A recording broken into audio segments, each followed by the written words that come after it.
Hello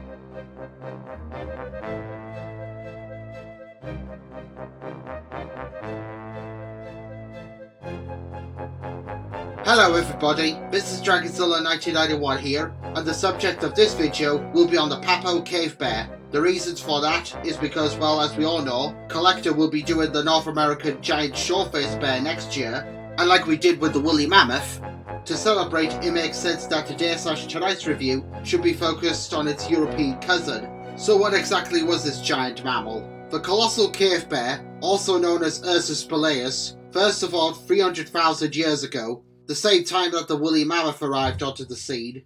It was native to Europe and Siberia, and as the name suggests, these guys lived in caves, as that's where most of their fossils were found. However, during the early centuries of their discoveries, like many other prehistoric animals, their bones were once thought to be the remains of dragons, giants, and other mythological beasts, until science was taken a lot more seriously. The last of the cave bears became extinct 24,000 years ago, although I thought that these went extinct 10,000 years ago, like many other megafauna of their day.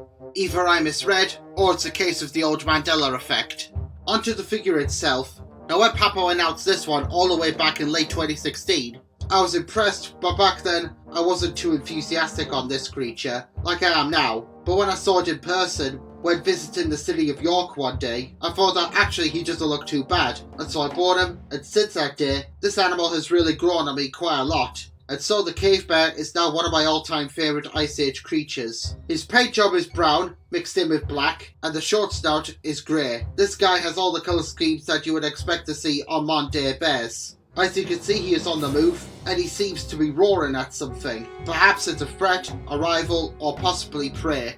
On first sight, the cave bear does appear to resemble a bear that you would expect to see in present times. But there are some differences.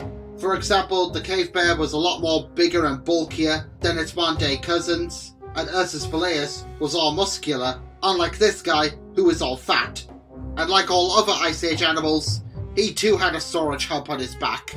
And of course, you've also got the paws underneath. So for media appearances, the cave bear really doesn't get a lot of acknowledgement. However, it has had its fair share of screen time. Here's what comes to mind. It appeared in 1933's Son of Kong, which was a sequel to the original film, and it was one of Ray Harryhausen's earliest creations. But the cave bear is well famous for being in Prehistoric Park Episode 2, A Mammoth Undertaking, where he chased the great Nigel Marven. It's also well known for being in Ice Age Giants for Episode 2 again, and it was also featured in the Discovery Channel's Before We Ruled the Earth in, you guessed it, Episode 2, Mastering the Beasts, where it was acted by a live brown bear rather than a CGI model. Those are what come to mind, but if there's anything I've missed, then please just inform me in the comments. However, I suspect that Dino Guy may cover the many media interpretations on the cave bear someday. And now for size comparisons time. So here is our cave bear with the Papo woolly mammoth that we reviewed not too long ago. Links in the description below if you wish to check that video out. And here he is with the Papo swilodon that we've also discussed, along with the collector model, link below. And here he is with the last two Ice Age animals, those being the Papo woolly rhino and giant Irish elk megaloceros. The last two animals I do plan to review at some point in the future. So, final thoughts on the Papo cave bear, aka Ursus spelaeus. This is a lovely looking figure, and perfect if you're a huge fan of long extinct prehistoric bears. Wasn't interested in this one at first, but over time I warmed up to it, and I look forward to be displaying him with Collector's upcoming short-faced bear for next year.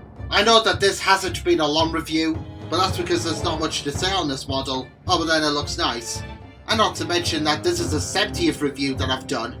Yeah, hard to believe that we've come this far. Soon we'll be at the 100th review before any of us know it. But anyways, I digress. That's all I've got to say now, folks. For Papo cave bears, really nice, and highly recommendable. This is Dragonzilla 1991 signing out. Take care, thank you all for watching, and I'll see you all next time. Bye for now.